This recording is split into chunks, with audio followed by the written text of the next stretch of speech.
Hello, welcome to the Crafty Maven Getaway podcast. I'm your host, Hannah. And I'm Megan. Thanks so much for joining us today. We are on season 2, episode 8. Hello. How has your week been, Megan? It's been good. It's been good. I've been able to do a lot of crafty type things, which didn't translate into actually crafting and scrapbooking, but I've edited a lot. So, well, I mean, sometimes you just edit more than you create, yeah, exactly. Unfortunately, right? Yeah. Yeah. It is the life of a YouTuber. It is the life. And that actually leads us right into what we're talking about this week. With saying, we are talking about scrapbooking YouTubing. So a scrapbooker who is a YouTuber. So it's kind of, I think the title is gonna be, so you want to be a crafty YouTuber or a scrappy YouTuber.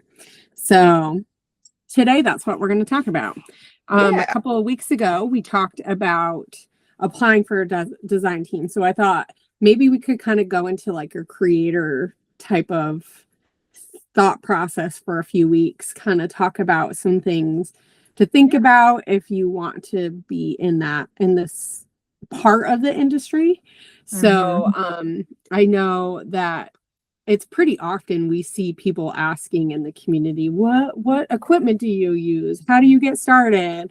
And at first it can seem so overwhelming. At least it can. Especially nowadays. I feel like when I started, and I don't know how it was for you, so you can explain your experience, but it didn't seem that complicated when I started. Yeah. So I just started. And I apologize to anybody who goes back and watches some of my original footage because I didn't light it up that well. I was in my bedroom when I first started. I didn't even have a proper stand, and I was using my iPad to film. But I made it work. So I made it work. So it is doable, and it is doable without a ton of expensive equipment, even nowadays. So that's kind of what I thought we could talk about. So, okay. I'm trying to think how we want to segue into this.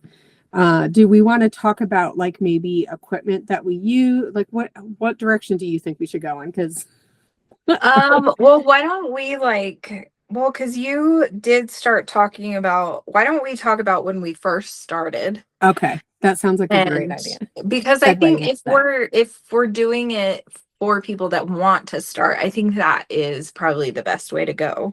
Because neither one of us really had the greatest setup, No. And it's I didn't know definitely anything progressed. about anything technology, really. Yeah. I mean, I had a Facebook. Yeah. And I didn't get an Instagram until I started my channel.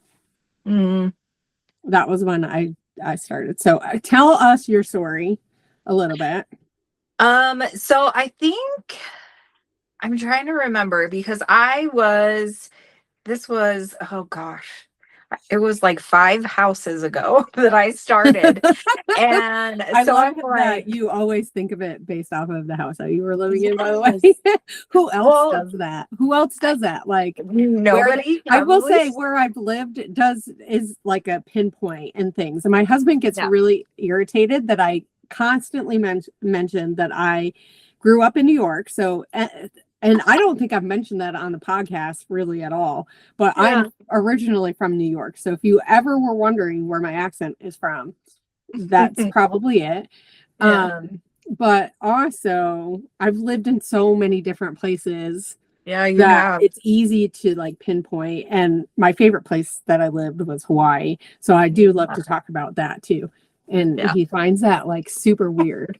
He's like, I don't know if it's a West Coast, East Coast thing. I don't know if it's just he could care less. He probably just could care less where you're from. Like some people don't, but a lot of people do. Like that's a Yeah. point of talking, you know, of getting to know someone. Where are you from? Right, Where do you live now? You know, that kind of stuff. But Well, anyway. and a lot of people find like the different areas that you live kind of interesting. Like the fact that you grew up in New York and then, you know, you went to school, you know, around there and then kind of migrated south and then you went to Hawaii. Like that's kind of interesting. So I find it funny that he finds it annoying. No, So I think funny. it's just a thing he likes to tease me about. I mean, like it's not ever mean or ill intentioned. I think he just thinks it's weird. And He's it's so funny because like there's certain people that like if that's not how their brain thinks, it's really hard for them to imagine thinking any other way. And I think sometimes he gets stuck like that. And I think he knows it. But anyway, that's funny, and it's all fine because you know that's funny. He is Mexican American because he was born in America, but that is the least Mexican person I know. Really, like I probably speak more Spanish than he does. Well, okay, that's not true because he grew up with Spanish for a little while, and so there are words he knows that I don't know. But I know more Spanish. And I can probably speak more like when we were in Mexico City, there was a few things that I could say and had like to the vendors and stuff where he was lost at that. He like, so, and it's really funny because his one of his best friends is an immigrant from Mexico, but he grew up in the United States most of his life, but his family all speak Spanish so when my husband says Spanish words, he says them the most white Mexican person I know. He's almost as bad as I am at saying Mexican words or Spanish words. So it's super funny. But so it's just weird, you know, he just like doesn't care at all. Like that's not a part of who he is, even though it is a part of who he is. Right. Well, okay, so 5 houses ago. 5 houses ago, yes. I was in the basement and it was like a very like there was one window in it and it was like one of those like teeny tiny basement windows. So there was like no light coming in. Really, I'm trying to even remember if I had like the lights that I have now, because I have like LED lights that you can kind of adjust. And so I don't even think I had those. I think I just used like the overhead light, you know, like just like you were saying, like didn't have any really good equipment or anything. And so, but I think the one thing that has stayed consistent for me is I've always used a webcam to do my filming. Okay. Which I really like that because then I don't have to worry about transferring the photos to my laptop because I use an iPhone, but I don't have a Mac computer. And so I found that transferring photos and everything is like the hardest thing. It's so annoying. Like sometimes it'll go smoothly and sometimes it won't. And more often I have trouble, you know, like it corrupts like super. They do it on purpose. It's so annoying. So do it on purpose because I had that problem when I first started as well because I used my iPad, but I was using a Windows-based computer when I very first started. And actually, I think what is it Movie Maker that Windows-based their editing software? I think so. I don't remember. I think it is. I think it's Movie Maker. I don't even know if they make well, they might make it. No idea. But I don't, it's not really as prevalent anymore. So, like, and I had that issue. You know, it was the transferring over. So, and the other thing that stayed the same is the software that I use what is it called? It's like Vegas Pro or something like that, Movie Maker or something. It's not the Windows one, but it's like I'm like totally drawing a blank. But I have to look it up. I'll have to look it up. Yeah, I have had the same software. And I do really like the software. It's funny because now I like try to go to other software and I'm like, this is so annoying. Like Yeah. I've already learned everything and then having to go to something new, I'm like, no, I don't want to. Right. Yeah. I've tried to do that too. There's been a couple of times where I've tried to switch to like a fancier.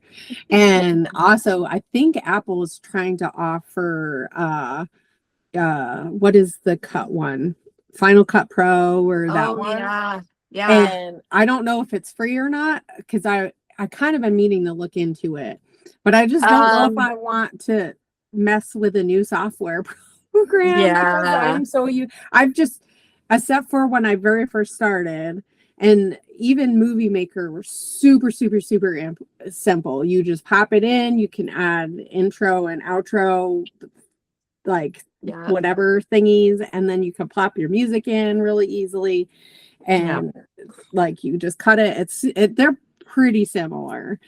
I probably would have a harder time now if I tried to switch over because I've been using iMovie for a very long time.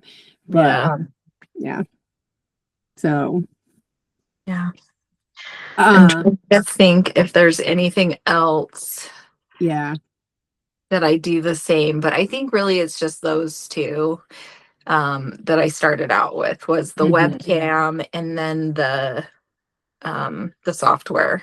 Well, and even if you're just starting out, like there's tons of free software out there. The software that I got was actually a Christmas present. And so like it was something that we paid for. But I mean, there's tons of free options out there. Yeah, there's a lot of free stuff now comparative to like when we were started. I will say there's also the like half options where you can sort of do it and it leaves like a watermark on it or something. I know, and I don't know, is YouTube still offering can you edit in their software still? I don't know if you can. Christy used to do that before. Yeah. She would edit it in their software. It used to be a lot harder, I feel like. I don't know how Christy ever did it because like I don't know, it was complicated. Trying it and I was like, this is so annoying. Like, I've always found it weird, and this is totally an option, so this is why I'm bringing it up, but I knew people who would only edit like on their phone or on their tablet because that's what they used, and they did it like right on there. And iMovie on your phone or tablet, like, so that when it's not in desktop version is a lot more complicated, and I will say, so you also can upload from your phone or your tablet to YouTube as well. Yeah. But that also is a lot more complicated because the files are so much bigger. Like, so I think I tried it once or twice and it really doesn't upload very well. So if you have a really good connection, maybe you could get away with doing it. So that's an option for anybody who is like, oh, I just want to use my phone for everything. I like to edit everything on my phone. And it's totally doable, but I feel like you're at a disadvantage only because you have to use your finger. Like most phones are touch screen now. So unless you have like a stylus that can help you with it, I feel like maybe that might be something, you know, if you have a stylus or you have the ability to get a stylus. I know two of my kids have Samsung, and my daughter, she has a stylus that she loves to use. So she uses her stylus on her phone all the time. And like a true autistic person, it broke. And so she has a nub. Oh, no. And it's like her favorite thing. And she's constantly losing it. And I'm like, Lonnie, why don't we just get you a new one? No, I like it. That's funny. But, you know.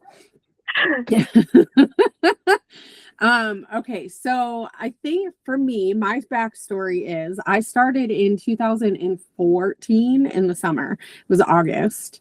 So I had started scrapbooking like maybe February, March time, right after we got done with my daughter's Make-A-Wish trip. And so I was watching, like binge watching a ton of videos, and there was a hop going on, and people were like, oh, if you really want to do it, just join, just come and do, you know, like like it's a happy fairyland of, you know, being a YouTuber. And actually at the time there weren't really a ton of YouTubers. Like there was some that just like shared stuff. But there weren't a ton of like super professionally. Mercy Tira was the biggest one that I remember watching. And then when 2Ps, a lot of them did stuff, but I wasn't like, I was kind of further away from there. For whatever reason, YouTube decided to share with me the other people who were a lot more like me. So I appreciate that, because I think if I had just only watched like 2Ps all the time, and probably even Mercy Tira, though she seemed a little bit more relatable to like what I could accomplish. But I think if that's all I was watching, and I think it would have stopped me. So I will say that like when you start your YouTube channel, you have to have reasonable expectations and know it's going to take me time to learn the process that works for me. It's going to take time to learn the setup that works for me, because how you scrap isn't necessarily how you're going to film scrap. Right. And that can be quite complicated. And I say that, like, I think that helped me because I was newer to scrapbooking, so I didn't really have a good system down. Right. I think I scrapped a lot at the table at the very beginning, but then I moved upstairs because I needed more space. And I was scrapping mostly when the kids were going to bed, and they were very little. Sam was like a toddler, like, so. Yeah. And so nighttime just seemed to work. And so it was easier to go in the room. I could hear the kids if they got up and needed something. And so anyway, so I made my own stand. You know, the side of the little kid toddler beds. I used that and just stacked books and like it made it so that it was equal and it didn't fall over. And surprisingly, it didn't. And then so that's what I started with, and I used my iPad, and I had the light that's over there. I actually used that light on one side. I don't think I had two lights. I think I just had the one at first, and then whatever was the overhead. So I was smart enough to know that I needed a second light, but it was yellow because I didn't think about that back then. And so my videos are quite dark. Yeah, it's nighttime, and even in Hawaii, it's dark at night. Yeah. And I used Movie Maker at first, and every night I would finish my layout, edit it, do the voiceover, and post it right away. Like, so I was taking photos at night, like Hannah did not know what she was doing, but she had so much gusto and she loved it, and I loved it, and I fell in love with it. And Moira was one of the first people who would comment on my videos. And so like she's been my Scrappy fan bestie forever. And so and I was super excited when she decided to do her channel. I know, right? For years and years and years. But I get it. So not everybody, it's very intimidating at first, especially nowadays. But I just want to remind everybody, like, a lot of us started from nowhere, and you just got to start and figure out, and you can play around, and it doesn't have to be perfect. Nowadays, it's so much easier to get better lighting because you can get the white light.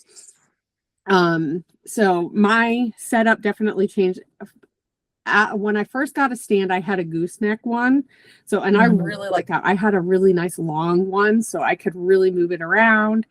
And it clamped on my desk, I had a table that I used. And then I realized, I have to have two lights. So I had a light stand. And I had moved downstairs not too long after I started doing videos. I'm not sure exactly. I'd have to look because I ended up needing more space. Yeah. and it hit that scrappy bug. So I really wanted to scrap more, and I could scrap during the day if my desk was downstairs in the living room. Yeah. Because the kids could play. I could do stuff when the kids went to bed. I wasn't that far from the stairs, so I could still hear them and stuff and stop. And so every night,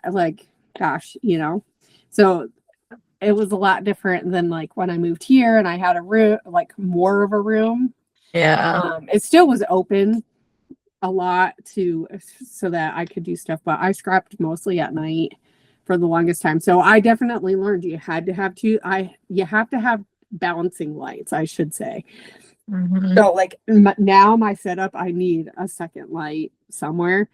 I'm actually thinking I might want to put in something like along, like overhead, so that it's equal, so that even like if I need to take photos here, I can. So one thing I learned pretty quickly, and I'm curious to see so when I moved downstairs, we're going back. When I moved downstairs, and it was like February, so probably, so I started in August, and in February of 2015 is when I got my laptop, because it was after we did our taxes, and I got an Apple laptop, and I was so excited. I remember that. I was so excited because the laptop I was using wasn't even mine technically. It was my husband's from college, I think. Mine had bit the dust because I got a Dell, and I thought, oh, you could build your own laptop, back when that was a thing. And I thought, oh, I'm spending $2,000 on a laptop. It should be really good. Well, it didn't. It crap. And I didn't even use it that much. That was the annoying part. But anyway, all besides the point. So my Dell was dead. So I used my husband's laptop, which is fine. Ex-husband. He didn't mind. Yeah, my ex-husband. Thank you. My ex-husband didn't mind that I used it. So I was like, I'm stealing your laptop. But so I was really happy to get my own laptop, and one that I really wanted to use. And I had just kind of researched, and I was like, oh, I should get a Mac. I already used an iPhone. When I first started scrapbooking, I didn't have an iPhone for photos, but it wasn't soon after. Like down the road that I got one. So, but anyway, so I used my iPad up until recently. When I came back is when I stopped using my iPad to film. So I always use my iPad. I have a bigger one. I didn't realize that. Yeah. I was thinking you were using your phone. Nope. No, I used my iPad up until when I restarted. I was like, yeah, I might as well just use my phone. It'll be a little bit better quality.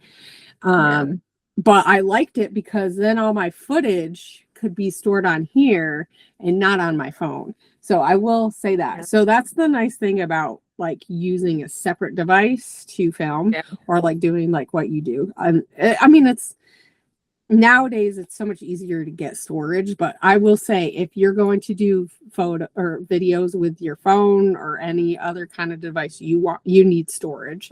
So either your phone needs to have storage, or you use a card that or whatever, or you have it sent to your computer, like a webcam situation. So and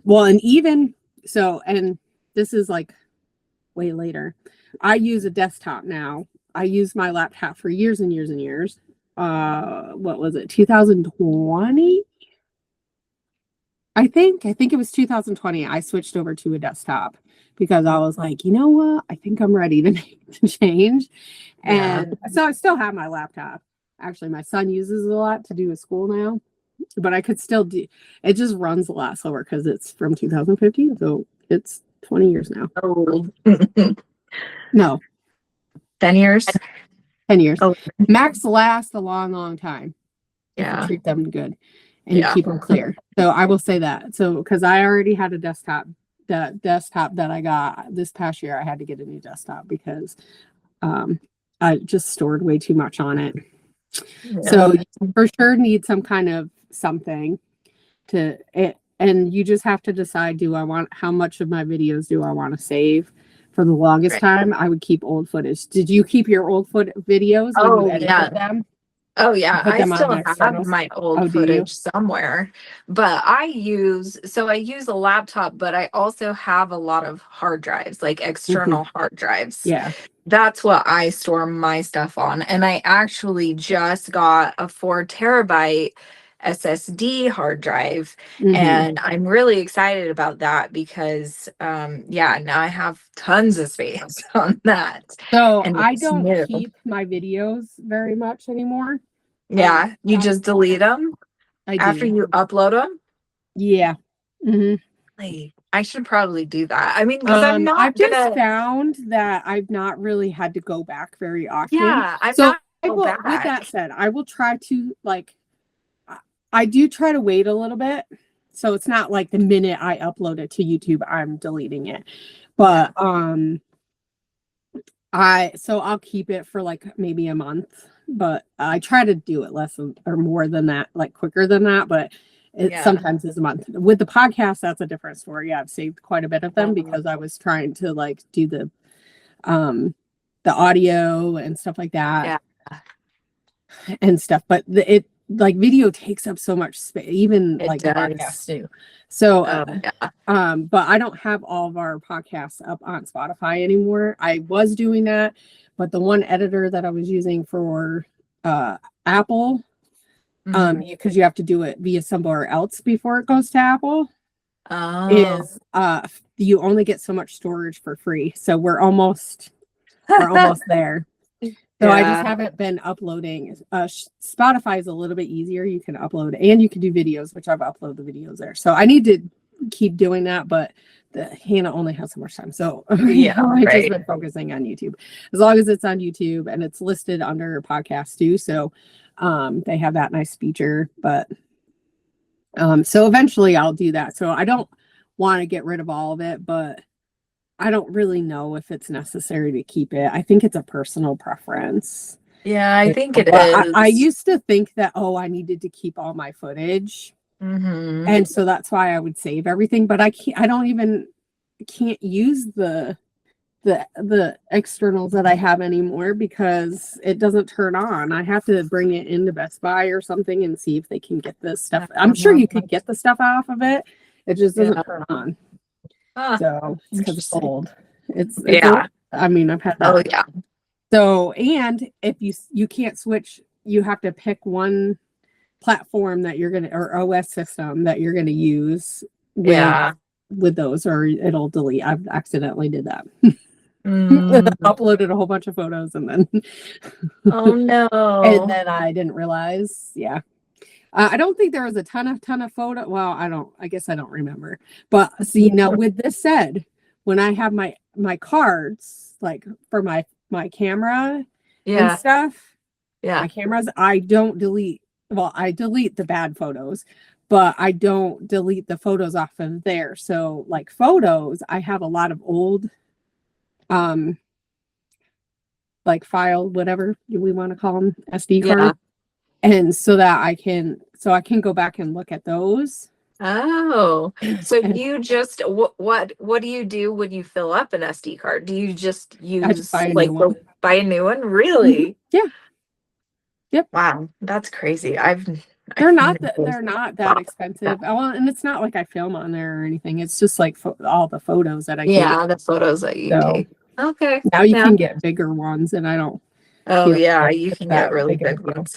So that's what I've always done. And that saved me a lot from computers that have crashed or like, I mean. So do you keep photos on your computer too, or not at all? I have some on my computer, but I don't have nearly as much. And I've stopped syncing it. So I only upload the photos or videos that I want to upload. And I did that on purpose because it was just continuing to do it. And now my thing is full. So because with Apple OS, everything is synced together. And so if you have it all linked up, it'll just keep uploading everything. And I'm like, I don't need to keep all of my, I don't keep the videos on that long for the most part. I probably keep more on there than I should, but so I try to go through and delete like stuff after a while, like the videos and stuff that I'm taking, or like all the unedited layout photos and stuff for product pictures. I try to delete the unedited versions. I'll keep the edited versions.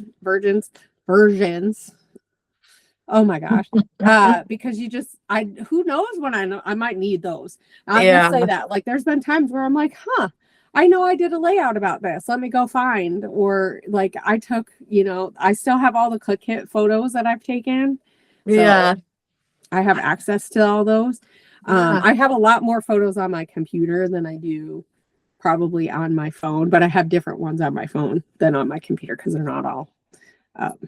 So yeah, I keep a lot of photos also in folders. Like a folder system for photos are different on an Apple than they are on Windows based. Yeah. So I have a lot of folders that have photos in them too. I don't like how Apple organizes their photos. I will say I'm not a big fan of that either, but you kind of learn how to deal with it. So I will say this for anybody who is thinking, because this is very disjointed. So when you start, you need to have, let's talk about some things that you need to have. Okay. When you start, you need to have some kind of place that you're going to film. So you need to figure out where you're going to film, right? Whether it's your desk, table, like there's different options based off of whatever is your situation. And so you need to keep that in mind when you're picking up your recording stand. So whether you have something like a clamp like I have that's adjustable, whether you are using a webcam and you have to figure out how to hang it up. I don't know.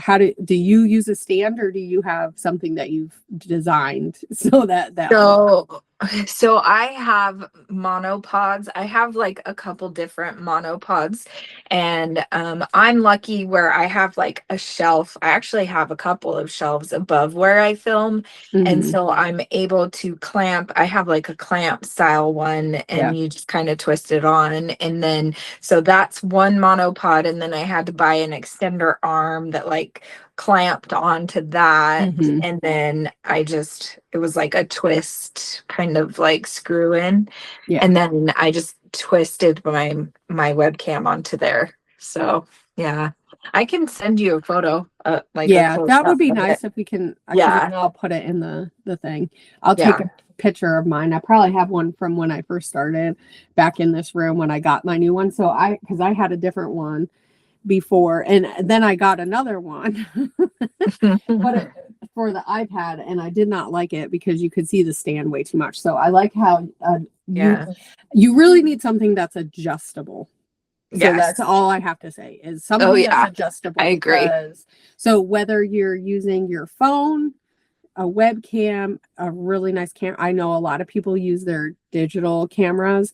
I just I've tried once, and I think the one when you had your hop for your channel for the 10-year, I believe I used my nice camera for that.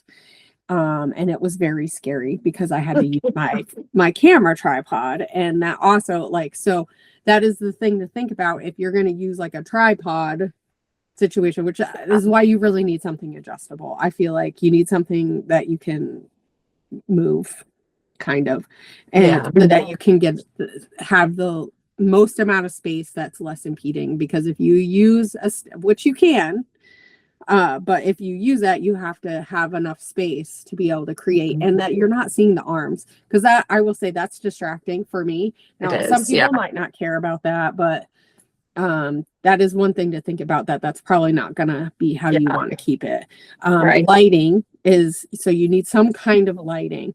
If you think you're just going to use your natural lighting in your room, probably not going to be it's not enough. It's very limited, and I say that knowing that I've lived in places with tons of sun. So Hawaii, we had quite a bit of sun, and I was right near a window then, so during the day it was a little bit light, but you get the beams of light depending on the time of the day that and that messes with the color. It's like you don't realize how much lighting messes with your color so bad. I prefer like a white type of light when I'm filming, only because I can control the balance better. But me too. So, and I feel like it's better the lighting is balanced. So whether you have two sides that light is being forced in, or something that maybe is like all the way across that's consistent, that probably would work okay. I don't know. See, but that's the thing. These are things that you kind of have to play with at your space, because depending on the room, if you're in an open room or you're near a window, my other scrap space had windows on three sides. And so I really had to play around with it, especially at night, because the light bounced off the windows and created it just made it interesting. Yeah. So you just have to play around with it and see like, where are my lights gonna work the best to have the best balance. And it's super easy. There's lights that you can use. There's like, I just have this, and that actually works fairly well. So I just have the one light. I do have another lamp that's up here that is a bendable one. So sometimes if I need more light, I can use that. I just prefer not to. That's more on the white side. I also have this, and it's just like a light like this. So cool. And it hooks on my stand. Oh, that's nice. And it's chargeable. So you just charge it, and you can adjust the type of light that is on it. So if I wanted really yellow light, I could use that. Nice. So that's really nice. And it came with it, so it wasn't extra. So you might even be able to do a ring light depending on how you have it. So, I was going to say a ring light sometimes. It kind of depends though, because the ring light does reflect. So whatever the surface is that you're using. Glass mat, you can see it a little bit. Yeah, you can see it. Well, and I've noticed, because I've used my ring light recently, sometimes if you're, depending on where you're shining it, like if you have it right over, it'll reflect in the photos, and like it's kind of crazy, things you wouldn't really think of. So one thing I will just remind everybody, it's probably not going to be perfect for like a long time, and even then it's not going to be perfect. So sometimes letting go of that perfection is a good thing, especially when you're first starting, because sometimes you're going to see the light in your photos. Sometimes you're going to see the light in your glass mat. Like, there's so many ladies that use glass mats, and honestly, like, I don't use my glass mat nearly as much because I don't like the way the light shines in it.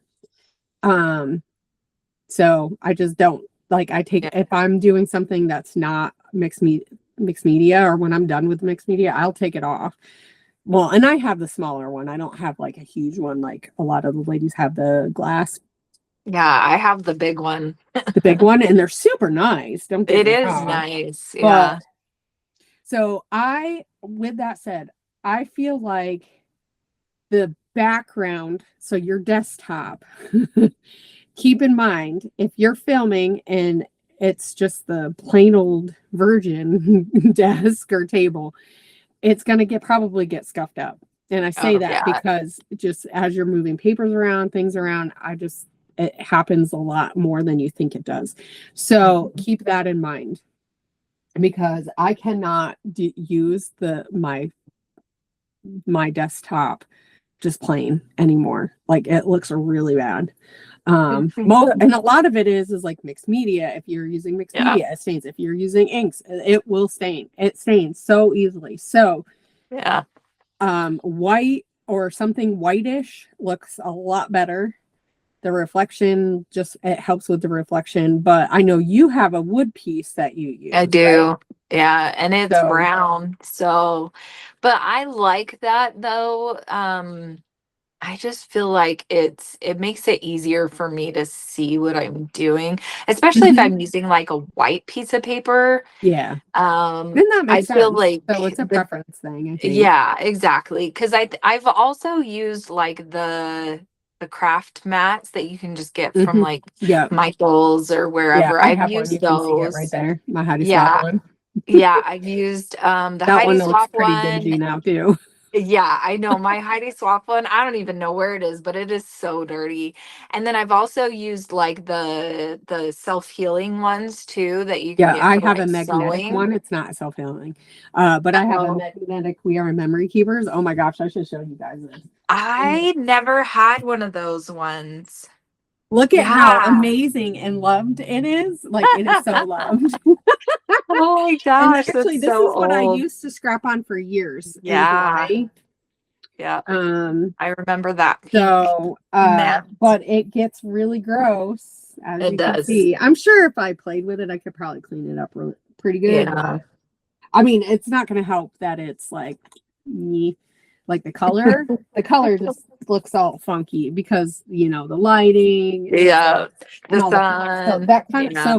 being able to clean it really well is something to It's think about. important. Yes. So Yes, I agree. so I know there's quite a bit of people who use like white poster board for stuff like that. And that's an easy way to clean up, and then you get that, but then you're just gonna have to keep buying a new one. Yeah. I have a company called, who is it? Elm Ink and Elm backdrops. I don't know if Yeah, they're I still have those open too. anymore. I have Yeah, I three. don't know.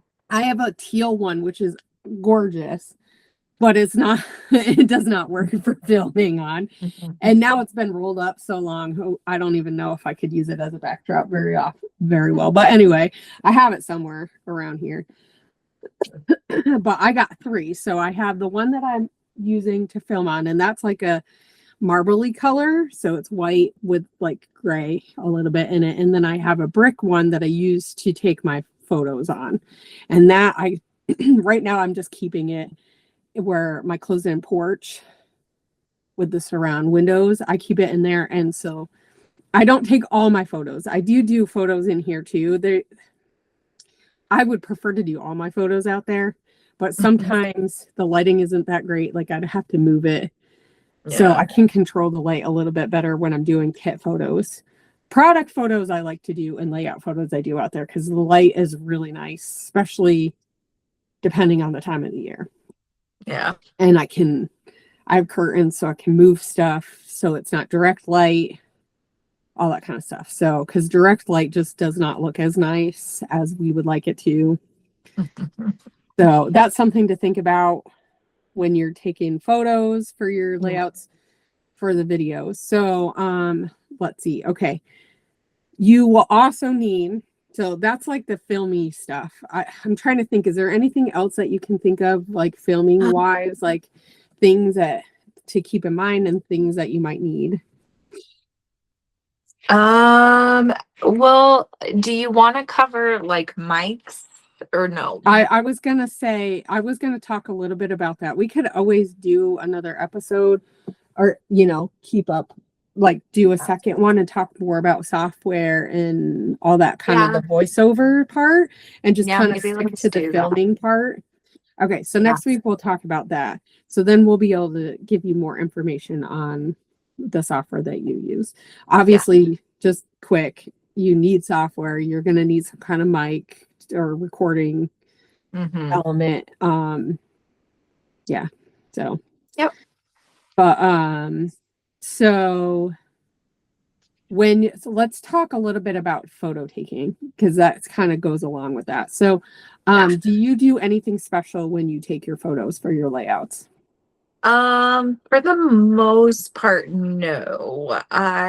Just because, and I was kind of thinking about that today because I've noticed that there will be times that I don't use like a special mat for mixed media, and I've noticed recently that my wood background that I use, it's getting dirty. And so I'm like, oh crap, I need to find like a really good cleaner that like won't strip the wood sealer and all that stuff off. Because you actually have a piece of wood, right? Yeah, it's like a piece I do. It's like a full, like it's thick too. Like it's like wood flooring. My ex made it for me, and it was really nice, and it still is really nice. It's just kind of well used now. So Yeah. I'm like, usually I just use that to take my photos on because it's easy. But I've been noticing when I go to take my photos, there's so much mixed media like on the edges that I have to like edit the mixed media out. Yeah. And so that's getting kind of annoying. So I also have some of those ink and elm backdrops. So I'm like, maybe I should start taking photos on those. I like it. I don't It know. makes a really nice, just like easy, and it's Clean. easy to clean. Like I Yeah. just use like a Clorox wipe because like the one out that's in my closed-in area, the cat likes to jump on that and then jump in the window. And so I constantly have to clean it so it doesn't look too bad. But and even this one I have to clean it every once in a while because even though I use a mat, it's not like the media stays in the matted area. Yeah. That's it the gets hard on the part wall. of It gets mixed on. It media. gets on it, and if you're not careful, it will stain. So, at some point, I'll probably need to get a new one, but for right now, it still works. But I constantly keep in mind to keep it clean. So, and so I feel like we're saying so much stuff, and it like probably seems overwhelming. So, so maybe one thing we can, so yeah, when you take your photos, think about that. Like, are you taking photos like right after you do your layout? Are you like, and honestly, it's just a preference thing. I used to take photos like pretty soon after I did the layout. Like when I first started, I would take it that night and just, and then as I got better, I realized, oh, I should be doing it near, like kind of near a window or somewhere where the lighting was better. Yeah. And so, so I did that a little bit. And now I definitely don't. I take my photos quite a bit later. I also like to let it dry now.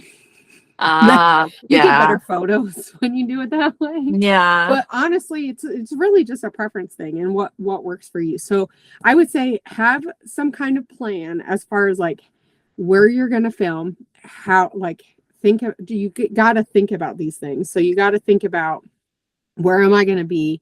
How, like, what do I want my process to be? And this is honestly because it is so different than when you're just scrapbooking without recording. So you just have to play around with it. It's probably going to you're going to have to take a little bit to figure out like how you want it. Do you want it to mimic how you normally scrap? So it's a little, the transition for you is a little easier. You can do that. So just have some kind of plan. Because I know I didn't have a plan when I just did it. Yeah. But I was newer to scrapbooking, and so it worked because I learned what worked, and I just always filmed it. Yeah. So it was when I took a break, it was weird going back because I was like, oh, this is, and how I did it before is not how I do it now. Like I used to scrap at night. I wouldn't take my photos at night, but I would scrap and edit. So then all I needed to do was do my photos the next day or a couple of days later and pop them in and then, get it ready to upload. So, so just kind of think about that. Do you want to edit the day that you make it? Do you want to wait and stock up? Because that kind of helps you get a plan in place because you're going to spend a lot more time doing the editing, especially at first. Once you get going, it's not a big deal. And then you got to think about, and we can talk more about this next time as we're trying to close up. But you got to think about like how you want to do the process. So just kind of make a little plan, but know that you're going to have to adjust it. And it is so doable. But it's going to take a little bit to get into the routine. And you could find out you don't like it and you could find out you do. So, that's what I tell people. If you're not sure, just try it. Just try the filming process. Yep. And if you don't like it, don't post it. That's the great thing. Like if you don't like how you did it, you don't have to post it. Like, Yeah. I think we get into that mindset where it's like, oh, I have to post, I have to post. And I think like you and I have realized a lot over the last, 3-4 years, like you don't have to post it. You don't even have to record everything. Like I remember when I first started, I filmed just recorded everything. Yes. But it's like kind of fun when you just sit down and you play after filming, a bunch of things, and then you just take a break and you're just like, I'm just going to do this just for me, just for fun. Like you don't have to post it. If you don't like it, if you're not happy with it, don't post it. But like, I think my one tip for today would be just start doing it. Just film. Just start. Just do it and see what you think about it and see how you feel. If you don't like it, then tweak it. If you have, like, I love your story about how you like had a makeshift like tripod kind of thing going on. Like, I mean, seriously, that's how it is when you first start out. Had a photo of it. I don't know if I do, but I wish you did too. So. Well, I think there's a lot of scrapbookers that started out like that. I want to say like, I'm totally blanking. Sandy, is it Sandy? Sandra and Maggie Milo. Yeah. Oh, Snap Gonzo. Sandy. Yes. Yeah.